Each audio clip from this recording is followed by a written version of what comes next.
एक आश्रम में एक सिद्ध गुरु अपने सैकड़ों शिष्यों के साथ रहते थे। उन्हीं में से उनके कुछ पुराने शिष्य वहीं शिक्षक थे और बाकी सब अब भी शिक्षा प्राप्त कर रहे थे।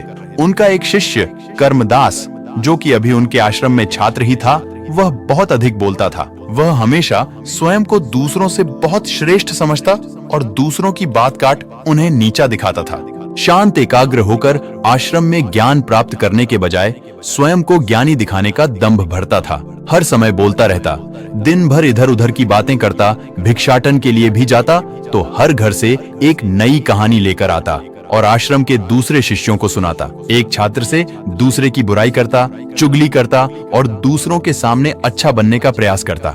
स्वयं को गुरु के सामने सबसे बुद्धिमान और उत्तम शिष्य साबित करने का प्रयास करता। यहाँ तक कि वह खुद को सभी शिक्षकों से अलग और श्रेष्ठ मानता था। उसका मानना था कि वह त्यागी है, इसलिए वह सर्वश्रेष्ठ है। वह ऐसा इसलिए मानता क्योंकि अमीर घर से था, फिर भी आरामदायक और सुविधाओं से भरा जीवन छोड़कर सत्य की खोज में निकल पड़ा था। पर कहते हैं ना, किसी में कितनी भी बुराई क्यों ना हो, कोई ना कोई अच्छाई अवश्य होती है। कर्मदास में भी मेहनत करने की क्षमता थी। वह बुद्धि से तेज था, बस अपनी क्षमताओं का उपयोग करना नहीं जानता था। एक दिन गुरु ने आश्रम के सभी शिक्षकों को बुलाकर कहा, तुम सभी को अगले 1 माह के लिए कोई ना कोई संकल्प लेना है। इससे तुम लोगों की संकल्प शक्ति मजबूत होगी और तुम में अद्भुत शक्ति का संचार होगा। आप सभी अपने सामर्थ्य के अनुसार कोई सा भी संकल्प ले सकते हैं। 1 माह से पूर्व जिसका भी संकल्प टूट जाए वह अपनी दिनचर्या में वापस आ जाए। सभी शिक्षकों ने अपनी शक्ति के अनुसार छोटे बड़े संकल्प लिए और गुरु को अपने अपने संकल्प के बारे में बताकर वहां से चले गए। लेकिन कर्मदास को यह बात अच्छी नहीं लगी। उसका मानना था कि संकल्प का अवसर केवल शिक्षकों को क्यों मिला, विद्यार्थियों को भी मिलना चाहिए था।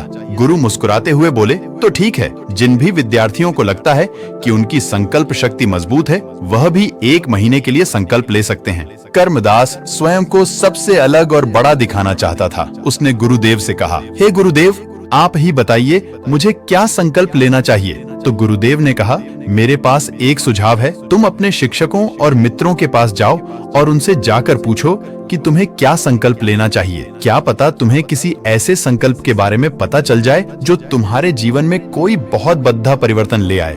गुरु की बात सुनकर वह अपने शिक्षकों और मित्रों से मिलकर वापस गुरु के पास आया और बोला, गुरुदेव, यहाँ कोई मेरा भला चाहता ही नहीं।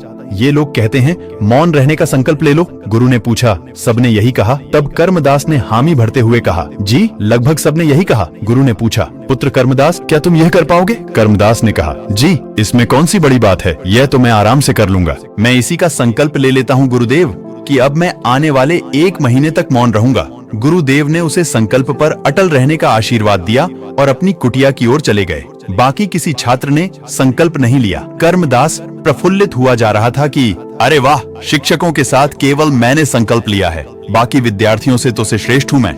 मेरा संकल्प तो पूरा भी हो जाएगा। देखते हैं कौन कौन से शिक्षक संकल्प पूरा कर पाते हैं। यह सोचता हुआ वह भी विद्यार्थियों की कुटिया की ओर चला गया। पहले तो उसे चुप रहना बहुत आसान लग रहा था। उसने पहला दिन जैसे तैसे चुप रहकर काट लिया, लेकिन दूसरे दिन से उसके मन में ना बोलने का बोझ बढ़ने लगा। तीसरे दिन उसे भारी महसूस होने लगा और चौथे दिन उसके अंदर एक अजीब सी बेचैनी होने लगी, क्योंकि आश्रम में सभी एक दूसरे से बात कर रहे थे।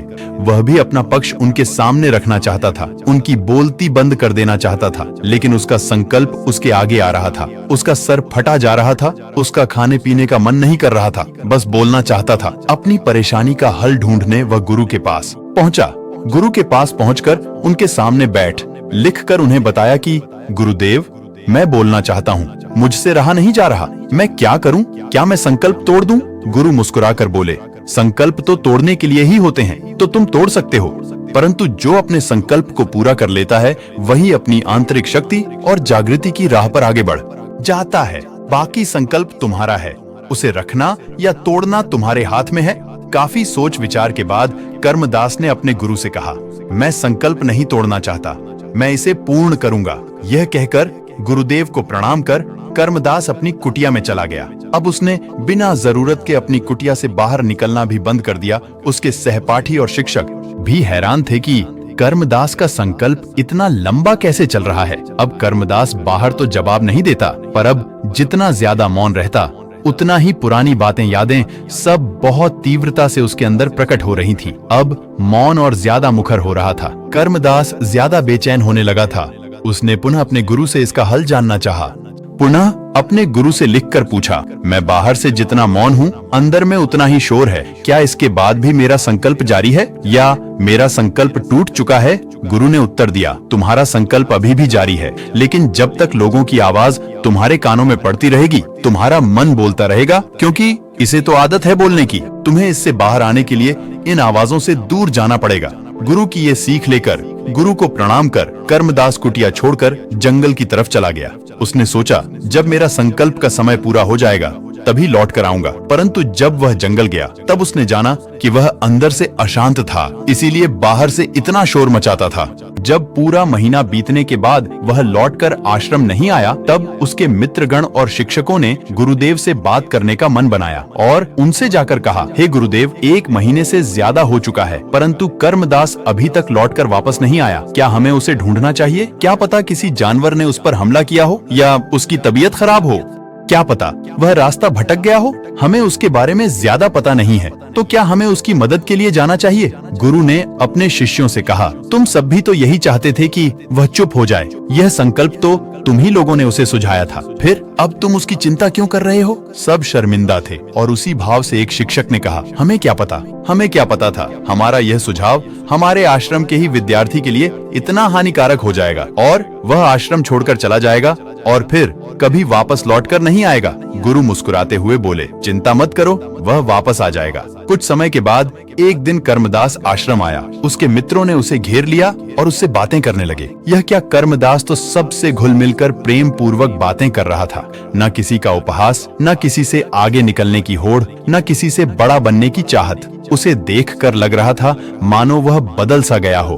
अपने मित्रों से बात करके वह अपने शिक्षक गण के पास गया। उन्हें भी चरण स्पर्श प्रणाम कर उनके हालचाल पूछे और उनसे प्रेम पूर्वक बातें कर अपने गुरुदेव से मिलने चला गया। गुरुदेव के सामने हाथ जोड़कर उसने कहा, हे गुरुदेव, मैं जंगल से वापस आ चुका हूँ और मुझे आपसे अपने संकल्प के बारे में बात करनी है। गुरुदेव ने कहा, हाँ ठीक है, परंतु अब भी मेरा विश्राम करने का समय हो रहा है। विश्राम के बाद मैं तुमसे बात करता हूँ। यह कहकर गुरु अपने कुटिया में चले गए। कर्मदास भी विद्यार्थियों की कुटिया की तरफ चला गया। ये सब देख रहे एक शिक्षक ने गुरु से पूछा, हे गुरुदेव, अपराध क्षमा कीजिएगा, परंतु आपने कर्मदास से बात क्यों नहीं की? वह इतने महीनों बाद आया है, हमें उसकी इतनी चिंता थी और वह आपसे कुछ आवश्यक बातें करना चाहता था, फिर आपने उसकी बात टाल क्यों दी? गुरुदेव ने मुस्कुराते हुए कहा, यही तो उसकी परीक्षा है। क्या वह सच में मुझसे मिलने के लिए शांत रह पाएगा या फिर मेरे मना कर देने से उसके अंदर की अशांति फिर से जाग जाएगी? देखते हैं।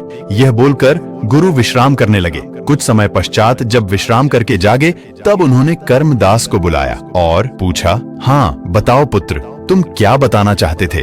कर्मदास ने हाथ जोड़कर कहा, गुरुदेव, मुझे तो नहीं पता कि मेरा संकल्प पूरा हुआ या नहीं। इसी बारे में आपसे चर्चा करना चाहता था। जब मैं यहाँ से जंगल गया तब मेरे बाहर तो बहुत ही शांति हो गई, परंतु मेरे अंदर का शोर बढ़ता गया, जिससे मैं बहुत परेशान होने लगा और फिर मैं जोर जोर से चिल्लाने लगा, परंतु शोर कम नहीं हुआ। कुछ समय बाद जब मैंने उस शोर को सुनना शुरू किया तब जाना कि जो शोर मैं बाहर मचाता था वह शोर मेरे अंदर रहता था। मेरे अंदर की कमियां, अज्ञानता और इनकी वजह से पनपी असुरक्षा की भावनाओं ने मुझे अशांत कर दिया था। मैं अपनी कमियों को सुधारने और अपने ज्ञान वर्धन करने के बजाय उसे दबाता था और अपने मौखिक शक्ति से जीतना चाहता था। बातों के बल पर मैं सारी चीजें जीतना चाहता था। यही मेरी गलती थी। जब मैंने अपने अंदर के शोर को समझना शुरू किया और उसे शांत करना शुरू किया तब मैं समझ पाया कि ना मुझे मौन रहने की आवश्यकता है और ना ही मुझे वाचाल रहने की आवश्यकता है। मुझे केवल सम्यक रहने की आवश्यकता है।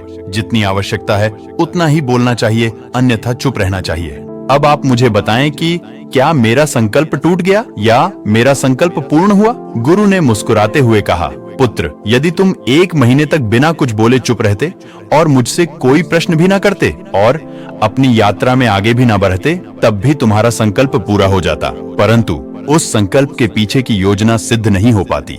उन सबको बुला लाओ। कर्मदास जाकर सारे शिक्षकों और विद्यार्थियों को इकट्ठा कर लाया। उन सब ने गुरु को चरण स्पर्श प्रणाम किया और गुरु को सुनने गुरु की सीख के लिए करबद्ध हो खड़े हो गए। गुरु ने कहा, मेरे प्यारे शिष्यों, मैंने आप सभी को संकल्प वाले प्रकरण से जुड़े कुछ मुद्दों पर प्रकाश डालने के लिए बुलाया है।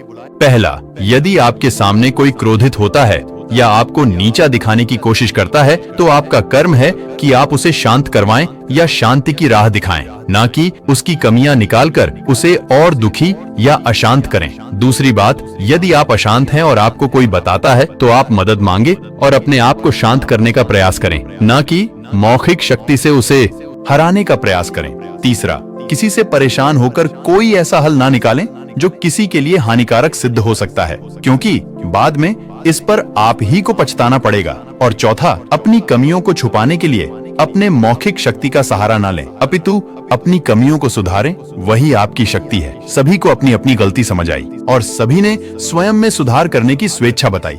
इस कहानी से हमें यह सीख मिलती है कि खुद की कमियों से मन अशांत होता है, जिससे हम गलत राह पर चलने लगते हैं। अहंकार की तृप्ति या स्वयं को बड़ा दिखाने के लिए ज्यादा बोलना, बहस करना रिश्तों को खराब करता है और आपकी असुरक्षा को दर्शाता है। हमें यथा आवश्यक कम और स्वयं में सुधार कर मन शांत रखना चाहिए। दोस्तों, आशा है कि आप सभी को कहानी पसंद आई होगी और इस कहानी में बताई गई बातें आपको जीवन में बहुत काम आएगी। पूरा वीडियो देखने के लिए बहुत बहुत धन्यवाद।